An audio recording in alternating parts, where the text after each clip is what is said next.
There's a bona fide crisis for American aviation unfolding right now. An incident at Newark Airport has exposed major problems with air traffic control, and the FAA is scrambling to address them before disaster strikes. I'm Elizabeth Vargas, and America's News starts right now.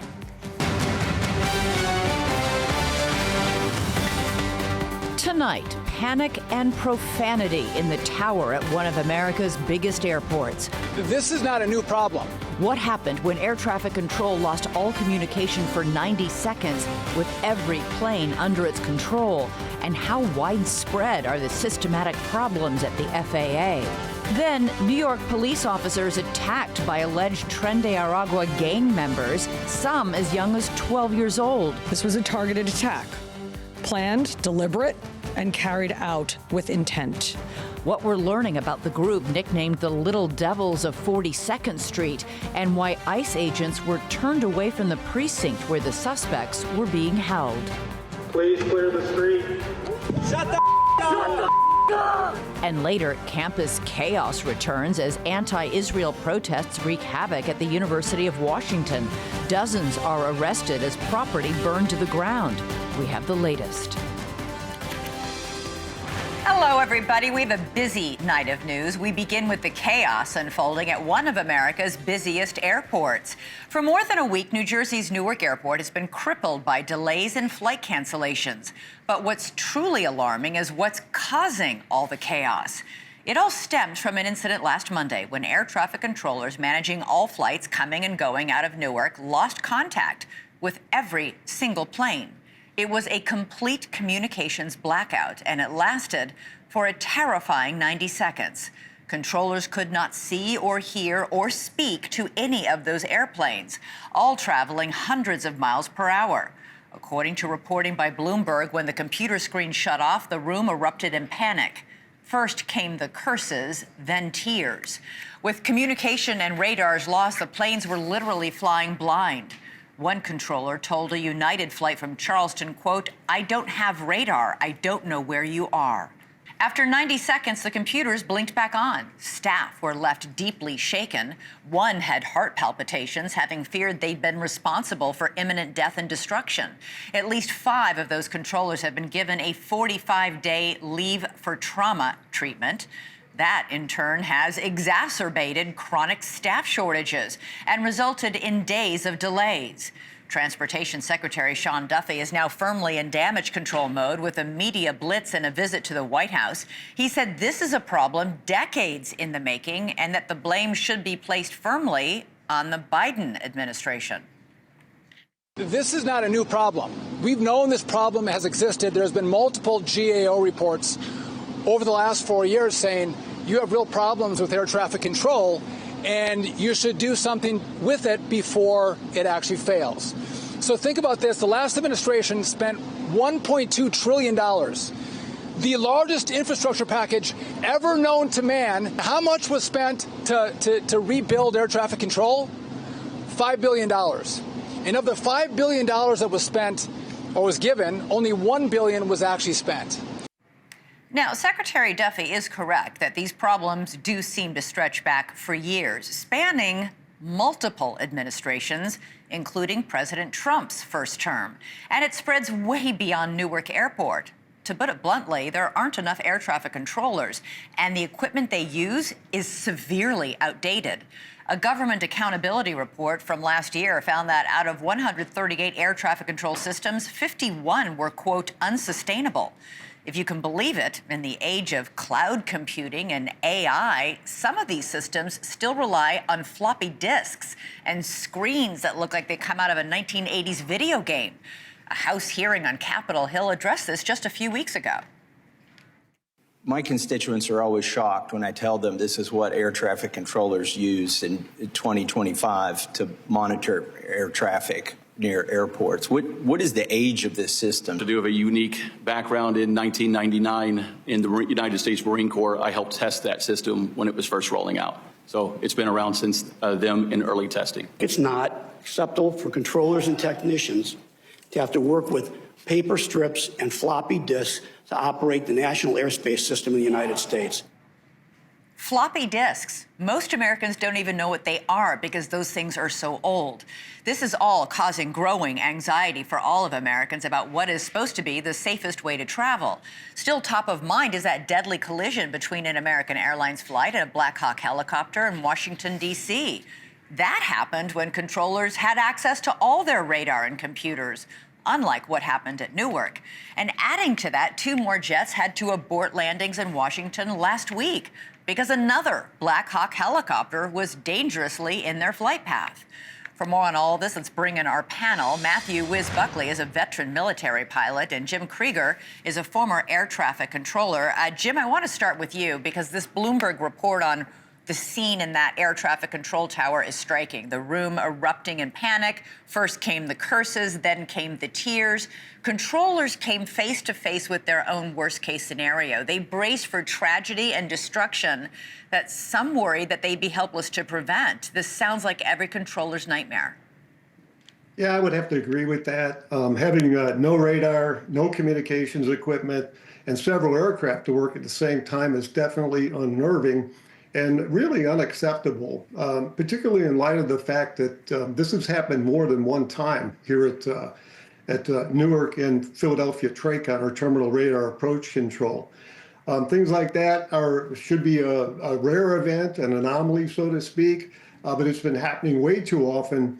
And as far as how long has this been happening across the nation, as far as having bad equipment is concerned, I would say it goes back decades of administrations. Wait, are you saying that they've been losing radar like up to 90 seconds?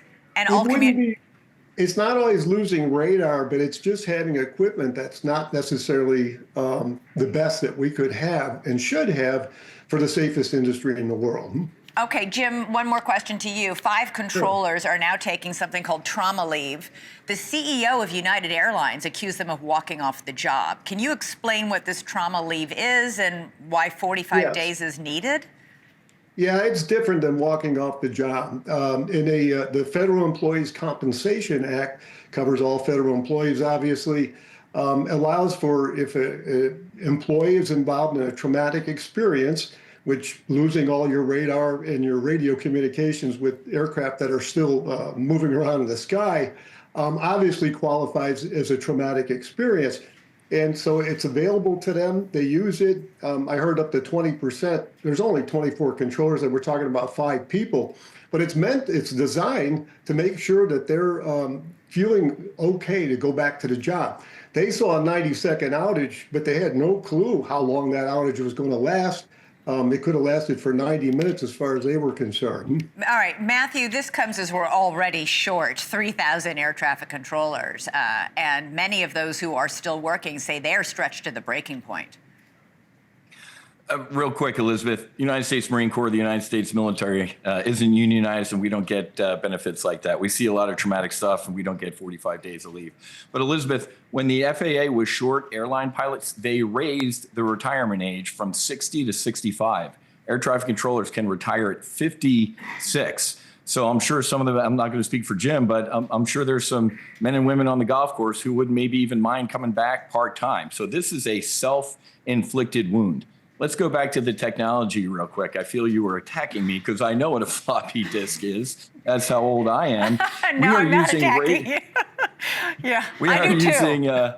Exactly. We are using radar technology from the 50s and 60s. And as Jim knows, we got GPS in the late 80s, early 90s, and we're not using any of that. So this is a self-inflicted wound. And I'm just shocked that this doesn't happen more often. And I don't want that to alarm people. But this is going to get worse before it gets better. And Matthew, according to Forbes magazine, 92% of the FAA's equipment budget is spent on obsolete technology. In Newark's air traffic control tower, not only were they using floppy disks, but they were using copper wire, that's what caused this recent outage. The copper wire burned through. They're not using fiber cables.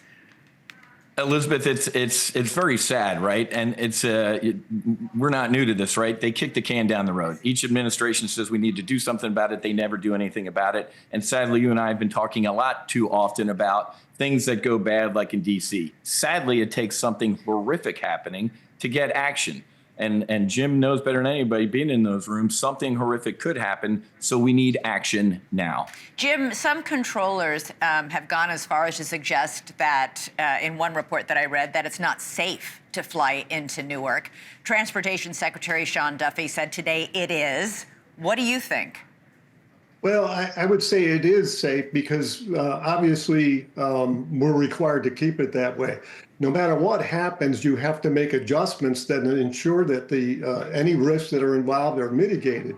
So how do they do that? Well, they're starting with reducing traffic flows into Newark, much to the upsetting a lot of passengers along the way. But you can mitigate risk, and you can mitigate things. The problem is, I think to solve this problem, it's going to take years, possibly. I hope I'm wrong about that. No, you're not.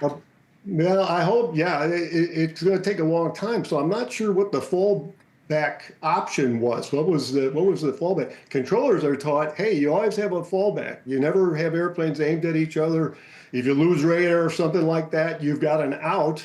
Maybe we need to look at it the same way from leadership standpoint as well. And why do we wait always till something happens before we start to take action and speak a lot? Hopefully that doesn't get lost in the shuffle as time goes by. Yeah, I'm hearing estimates of around 3 years before we can get that equipment replaced and updated, which means that not just Newark Airport, but airports around the country are operating, as we said, 92% of the equipment budget is on obsolete equipment and material. Pretty stunning. Matthew Buckley, Jim Krieger, thank you both for joining us tonight. Really appreciate it. Thanks for having me. Thank you, Elizabeth. All right, so now let's pivot from trouble in the air to trouble on the ground, as we're learning terrifying details about a violent offshoot of the vicious Tren de Aragua gang, the group that was allegedly behind a brazen attack on New York City police officers on Friday night. President Trump, remember, has designated TDA as a foreign terrorist organization. This group, police say, is comprised of little terrors, with some members not even in their teens yet.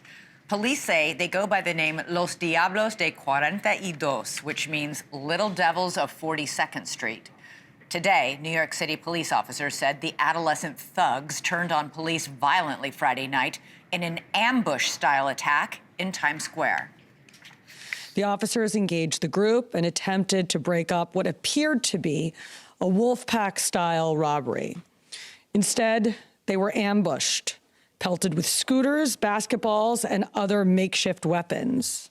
This was a targeted attack, planned, deliberate, and carried out with intent. These guys are shooting, they're robbing, they're committing crimes, and they have a total disregard for law enforcement. That's why they attacked our cops on Times Square. Now, 5 alleged gang members have been arrested in connection with this latest attack, and one of them, get this, is just 12 years old. Police say these boys may not have started shaving yet, but they are precociously brutal. What we consider Los Diablos de la 42 crew is really a farm team, a young Tren de Aragua. So they use virtually the same gang signs, they use the same verbiage, they use the same emojis when they post on social media. They're very, very big into posting firearms. We firmly believe that they're obtaining their firearms from Tren de Aragua.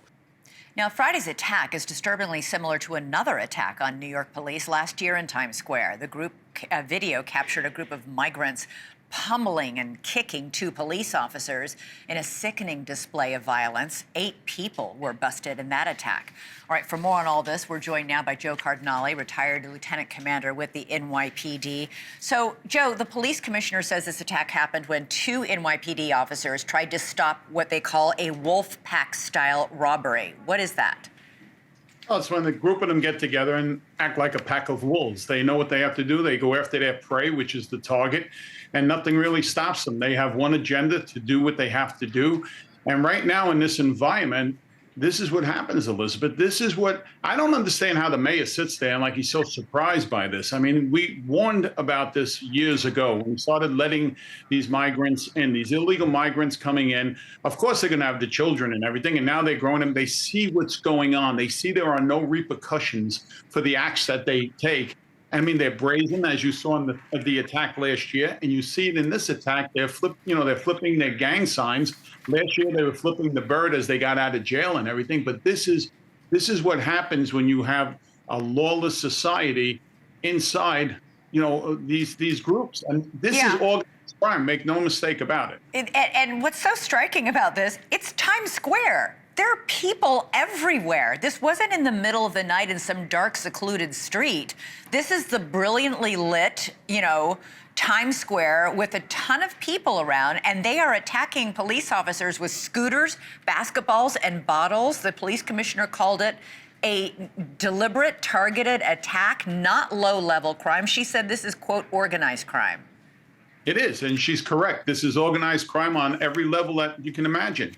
They are emulating the people that are above them, and this is like it's like a Fagin, it's like a Fagin atmosphere over here. They are so entrenched into what these gang members do that they want to be just like them, and there is no room in our society for these type of thugs. And just there was another incident in Times Square, if you remember, where shots were fired by another one, and somebody was injured with that, right. Because in the busy day in Times Square, this should never happen. Okay, these teenagers who were arrested, by the way, some of them aren't even teenagers. One was 12 years old, was suspected in a string of robberies in Central Park. They were all staying at the Row Hotel, a hotel near Times Square where all 1,300 rooms are now used to house migrants at taxpayer expense. There have been past reports that the hotel's overrun with people drinking, doing drugs, that crime is happening, right out in the hallways and the stairwells. The city of New York is paying a lot of money to house these migrants in that hotel. They absolutely are, and it's tune of billions of dollars. And when you have the likes of the city council and you have Albany with the bail reform and everything else, it's the perfect storm for anybody who wants to commit a crime over here. And the fact that they don't do anything, they want to take the gang database away from the NYPD. Why? This is because they feel that it's a violation of everybody's rights and everything. And not only do they want to take the gang database away, they want to tell everybody who's on that database, this is what they have on you. This is how far to the left and how out of control we have gone in society. All right. And this is crazy. Yeah, it is crazy and very disturbing, especially the ages of these kids who, by the way, when they were sitting in jail awaiting, to be processed, we're posting selfies, with a cell phone of them flashing gang signs. So that's what we're dealing with. Why do they have a cell phone is my question. Precisely. Why do they even have a cell phone in jail? Very good question. There was no answer from the mayor to that question today. All right, Joe Cardinale, thank you so much. Really appreciate it. Coming up for us, dozens of anti-Israel protesters are arrested on the campus of the University of Washington. We've got the video. This as Israel makes plans to expand its occupation of Gaza. Plus, the countdown to Conclave is on in just hours. Cardinals from around the world will begin their sacred meeting to pick the next pope. We're live from Vatican City with a preview of the most important week for the Catholic Church in more than a decade.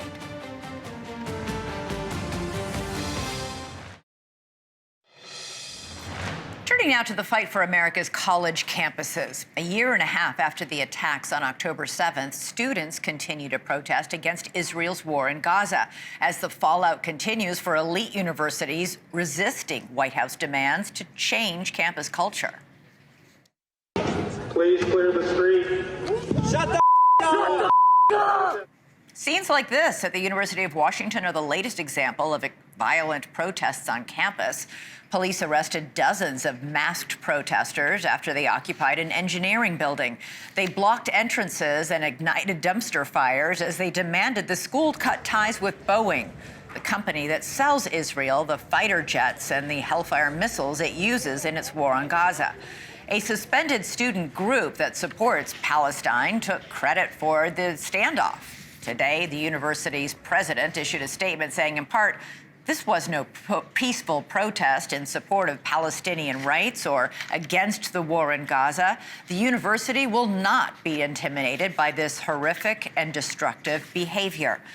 Last spring, Columbia University in New York City was the site for tense student-led protests, igniting a nationwide debate over free speech. Well, today, Columbia University said it is laying off about 180 staff members after the Trump administration cut $400 million in federal funding over those protests. The White House is pressuring Columbia and a handful of other schools to shut down DEI programs and put an end to what it calls illegal protests, arguing the schools are failing to protect the civil rights of Jewish students and have forsaken education for ideological indoctrination. As for the protesters, they want Israel out of Gaza, but Israel has other plans. The government has approved a whole plan to occupy large areas of Gaza, if not all of Gaza, indefinitely, if it can't get a hostage deal by next week. Let's get reaction now from Major Glenn Ignazio, retired Air Force Special Operations Commander and national security expert. Great to have you here, Major. So Israel has waged war on Gaza now for a year and a half and has failed to defeat Hamas or free the remaining hostages. This latest plan would really escalate things, wouldn't it? Yes, it is. It definitely changes the tactic of what was going on and what is going on before. They started from the north and they moved to the south, sort of like a wave, the whole idea of trying to capture Hamas and get the hostages out. And what they realized with both the hiding areas, the tunnels and everything, that they were basically popping up behind them. So now what they're going to do is, again, start from the north to the south, but keep every foot that they have proceeded through occupied with troops, reserve troops. That's what they're going to do, not give up territory again. The plan, which is called Gideon's Chariots, is that it would move all civilians out and then, quote, clean Hamas, destroying all of its tunnels, and according to many reports, leveling all of the buildings. Now, the former IDF spokesman last night on this show denied that they're going to destroy all the buildings. And he said that politicians were lying when they said that. Either way, it's out widely reported. Would this plan work, leveling Gaza as you go down? And where do all the people go?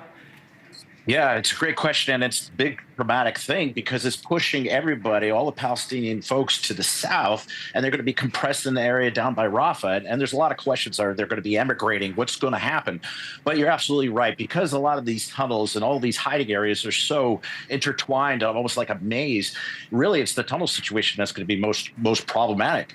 But at the same time, all these rubbled and broken down buildings, they're going to have to go through on foot to check out each and every area to make sure they're not losing any of the hostages. Dramatic.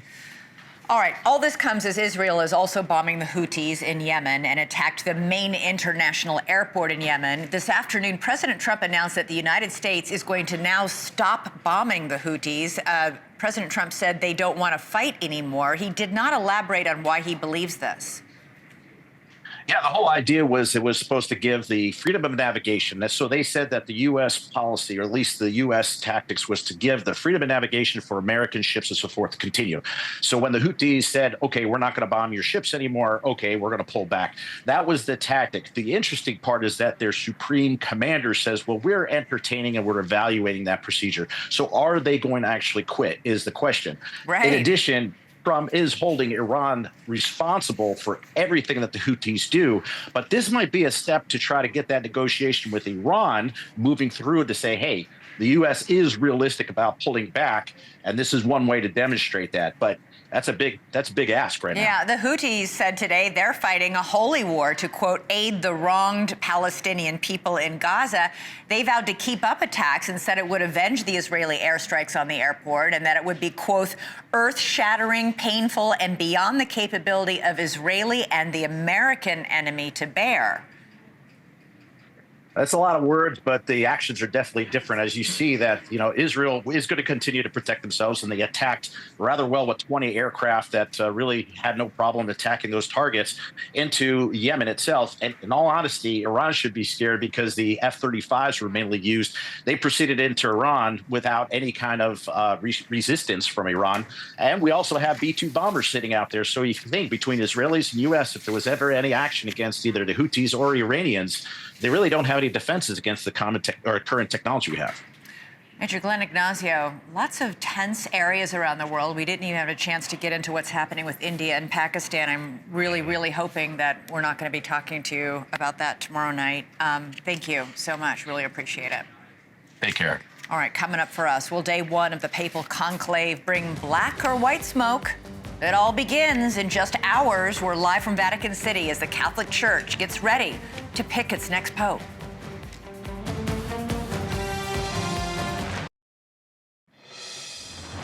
So in just a matter of hours, the ancient and sacred process of choosing the next leader of the Catholic Church will get underway in the Sistine Chapel. 133 cardinals from 70 countries are in Vatican City right now to take part in the Papal Conclave, due to begin in just a few hours. It is a complicated and at times very long and very, very secretive undertaking. Ballots are burned after each round, with black smoke meaning no decision yet, white smoke meaning the 267th Pope has been chosen. Now, what distinguishes the selection process this time is that many of the cardinals come from countries that have never been represented before in the conclave. And this particular group of cardinals has never convened all together in person. So the big question, will the cardinals continue in Pope Francis's more progressive footsteps or return the Catholic Church to its more conservative traditions? Joining us now from Vatican City live is NewsNation's Robert Sherman. Robert, the cardinals will gather for Mass first. That's how they begin the conclave, and that happens in just 3 hours. And that puts us, Elizabeth, squarely on the precipice of this historic moment here. And you have just felt the energy here throughout Rome and Vatican City in the previous days, now culminating in this moment. St. Peter's Square, where we are right now, anticipating that this is going to be packed shoulder to shoulder tomorrow. And all eyes here are going to be fixed on the Sistine Chapel. It's a little dark right now, but that's just to the right of St. Peter's Basilica, and that's where the chimney is located.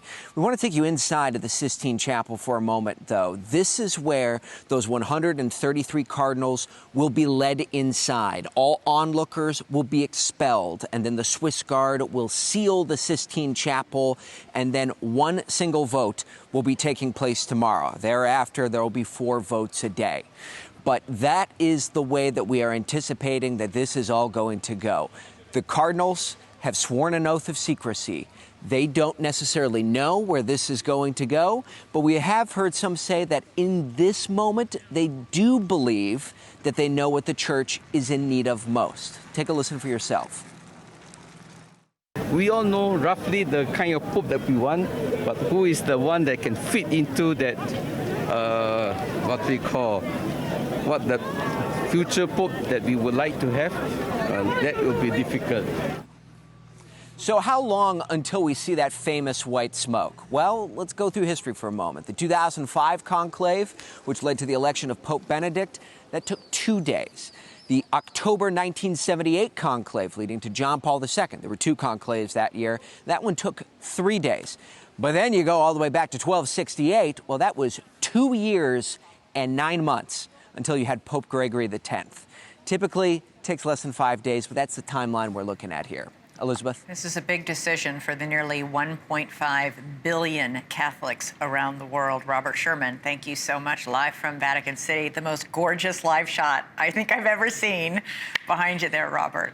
All right, for more on this, I'm joined by Joseph Tossini, a friend of Pope Francis's, and Archbishop Christopher Coyne. Thank you both so much. Archbishop, I want to start with you. There's so much secrecy surrounding the conclave. In fact, we just learned that all cell phones will be deactivated. The Vatican plans to use signal jammers around the area. What's the history behind this intense secrecy? Well, I think they want to make sure that the reasons why a pope are chosen are the correct ones, that the bishops, cardinals come together in conclave, they pray together, they open themselves up to the gift of the Holy Spirit to discern what is best for the church. And they don't want to ever make it look like there was any outside influences or any outside people or groups coming in to have any say in this. And so the reason for all of these things like taking away cell phones and all that is to just provide that atmosphere and that place in which they can do good deliberation without any outside influences. Joseph, the last conclave took just 2 days and 5 votes to elect Pope Francis, your friend. He went into the conclave not remotely on the list of the so-called frontrunners. Right, he didn't, but he, as he said personally, he didn't expect it to happen. But when the votes started going his way, I asked him specifically, what was it like? Mm-hmm. And he told me 2 things that I thought were really interesting. One, he said there was a peace that came over him. And his friend, one of the cardinals next to him, right after he was elected, where he knew that he said to him, "Don't forget the poor." And that's when he decided to take the name Francis. And then from there, he went into what is called the Room of Tears, which is right there in the Sistine Chapel. And I've been in that room, and I asked him, what was it like in that room? And he said he went in there and he saw all the different sizes of clothing and the shoes, the red shoes, and he decided he's not doing any of that. And he felt a peace come over him. And I remember him saying to us in a meeting that we had, he said, "And as long as that peace remains, I will stay here." Yeah, the Room of That Tears. peace leaves, yes. The Room of Go Tears, ahead. so-called named because that's the room Yeah. where the newly elected Pope goes to change into the Yes. traditional Pope Yes. clothing. Clothing that Pope Francis eschewed. He said, "I don't want the fancy Yeah. red shoes. I don't want the fancy clothes. I just want to, be a man of the Yeah. people." But so many of the popes are overcome with emotion that many Yes. begin to cry. Hence the name Room of Tears. Archbishop, Yeah. the cardinals are kept in isolation inside the Vatican grounds during this whole process. I'm just curious, what are they allowed to bring into isolation with them? Like, can they bring books? We know they can't bring their phones or their devices, any electronic devices. What are they allowed to bring? Well, it's a little bit out of my skill set to give you a complete answer, but I'm sure they were allowed to bring things like books, to bring things, their clothing and things that they find comfortable to live with and deal with, like any of us going into. I think one of the ways of understanding, perhaps coming to understand this conclave, is as a big retreat, where you separate yourself from all of the outside influences. You enter into a place of prayer, a place of discernment, and then you work and dialogue with other people, other bishops, other cardinals, to come to a good decision. Oftentimes people want to paint what takes place in a conclave in terms of political parties, and this side, left side, right side, conservative. But I've seen in these kind of engagements with the Catholic bishops in the United States and other things, when you come together, you enter into a place where you're trying to discern what's best for the church, and you set aside oftentimes those things that separate us and bring us to those places that unite us. Nonetheless, there have been sort of two wings of the Catholic Church and a lot of debate inside the Catholic Church about whether to continue the progressive path of Pope Francis or go back to the more traditional roots. There's a lot of tension and a lot of speculation about the leading candidates. And of course, Joseph, we always hear that the names that we're hearing bandied about right now none of them will be Pope. It is strictly forbidden to campaign to be Pope. Did Pope Francis ever tell you exactly how that process came to be? We know that he gave a homily of some kind or a speech of some kind that really impressed his fellow cardinals at the beginning of the last conclave. But how did that momentum begin to build to pick a cardinal nobody was even looking at to become who would be our next Pope and Pope Francis? I think what the bishop said is correct, that it's being led by the Holy Spirit. I think the cardinals, when they go into this process, they take it quite seriously. They have 9 days of prayer and just sharing without talking about, making any political statements on who they may like or so forth. And then they go into this conclave. I was just with a bishop at lunch today that's a friend of yours, by the way, the bishop that's on right now, Thomas Olmsted.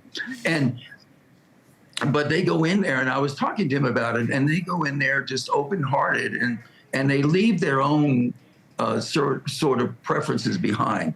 But let me just mention one thing about Pope Francis. Mm-hmm. Because we talk about these words progressive and conservative, and I think one time he was asked a question in the group when we were together, because I brought groups together, and the question was, when do you think, how close we are to World War III? And I just listened to your whole newscast, which was nothing but horrific violence and difficulties on every corner of life. And Pope Francis answered it this way. He said, World War III has already begun, and it's called hate. Mm. And if you think about it, there's so much hate that's been injected into the world that Christians have the opportunity, the 1.5 billion that you mentioned, plus the other 600 and so million Christians in the Protestant world, that he was trying to bring us all together in a relational unity that could really change Joseph the world. Tassini, Robert, Archbishop Christopher Coyne, really, really appreciate it. It's going to be a fascinating and historic next few days as we go through this conclave process. Thank you both for giving us your insights. You're welcome. All right, coming up for us, we are live in Lower Manhattan as day 2 of the trial of Sean Diddy Combs winds down. Will day 3 begin with a decision on reprimanding a popular celebrity lawyer? We'll get into that next. In Manhattan tonight, prosecutors on the Sean Diddy Combs sex trafficking trial want the judge to issue a formal warning to celebrity lawyer Mark Geragos. Geragos isn't formally part of the defense team, but he is advising them, even sometimes attending court with them. NewsNation's Caitlin Becker is live outside the courthouse in Lower Manhattan. Caitlin, let's start with this prosecution's request for a formal warning to Mark Geragos. That issues a local rule in the Southern District of New York. What does the rule say? The rule, Elizabeth, says that involved parties in a case shouldn't be publicly talking about it. You know, what is an involved party? As you said, Geragos is not a formal attorney as part of Diddy's team, but has been somewhat involved as kind of an advisor. It's interesting that specific clip that you picked there, and you used the word, coercive influence. That is a term that isn't allowed to be used in this upcoming trial. It's something that the judge has actually banned. So you can see how an attorney that could be connected to Diddy saying things that shouldn't be said in open court could get a little bit muddy. But no ruling to our knowledge was made on this today, and Geragos was in court today. Early in the proceedings before jury selection took place, Mark Geragos and Mark Agnifilo, who is Diddy's attorney of record, went into judges' chambers, chatted with the judge for a minute, and when they came back, they were kind of all smiles. And of course, it's important to note there that when they did come back, Mark Geragos sat in the gallery, not at the defense table, because again, he is not part of Diddy's defense team. So maybe it was perhaps just a reminder, slap on the wrist, but no official ruling has come out to our knowledge. And then they got into jury selection for day 2. Again, whittling down those numbers, 50 jurors per day for this 3-day slated jury selection in order to get a pool of 45 that kind of pass muster. And then from that pool of 45, which they do expect to have by tomorrow, they will impanel their jury of 12 with 6 alternates. Tomorrow is going to be really interesting, Elizabeth. We've watched today and yesterday attorneys on each side kind of fight for and against certain jurors that the judge has allowed to go through. No one has used their preemptory challenges yet. Preemptory challenges are when they can just axe a juror for no cause. They each get a handful of them, and they can just say, I don't like this person, they're not on the jury. So they're preparing to use those tomorrow. Once they get their 45, they will go through those 45 people one by one, and each side is going to say yes, no, yes, no, yes, no. It's going to go pretty quickly. It's going to be a little heated, and that's where we're going to end up with our ultimate jury of 12. The other thing that was a little different today, Diddy's spirits seem to have been up a little bit from yesterday. He was understandably nervous his first day. That's what he said to the judge, but he did seem in better spirits today, Elizabeth. And a lot of prospective jurors said they didn't like him today, which is not really what we saw yesterday. So it'll be interesting to roll into day 3. All right, Caitlin Becker getting a front row seat at one of the most incredible celebrity trials in recent memory. Thanks so much, Caitlin. Coming up for us, we go back to our top story. Chris Cuomo joins me live to discuss this whole air traffic control meltdown, not just at Newark Airport, but warnings it could be spreading and could happen across the country.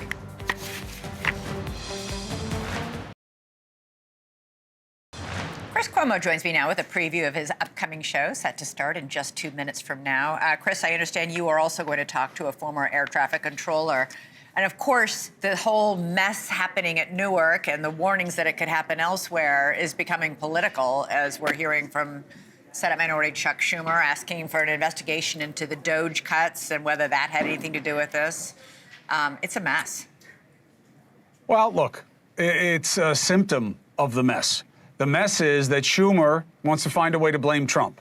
Yep. The mess is that all Trump and the administration wants to do is blame Biden.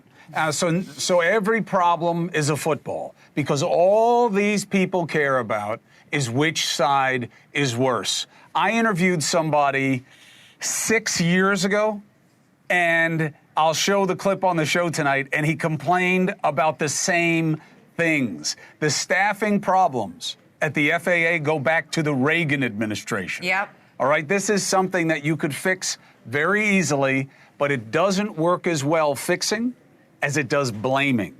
But I'm pissed off tonight. Yeah. Because my lead guest just bailed on me. What? Because he didn't want to have to answer for what was going on with the president with this Peters situation, which is related to the Ed Martin situation that I'm doing in my monologue. So he just bailed right before the show. John Kennedy of Louisiana, who wants to be known as a fair broker, who wants to be known as a man of the people, who I used to have on all the time and joke with, and I like his folksy manner.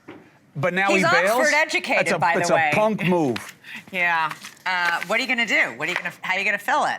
Do you need me to come on? I'm going to call him a punk. I'm going to call him a punk because that's what he's being, is a punk. He's too old to be afraid to just be a man and come on and have a conversation. Okay, that's what we've come to, is that you run away? Come on. No. Come on. No. All right, Chris, I know you'll figure out a way to navigate it all, and maybe Senator Kennedy will have the decency to call you in the next few seconds and get himself back on the show. Have a great show. It's a very familiar mode. Tonight, I'm the hammer, and they can be the nail. Okay. Thank you, Elizabeth.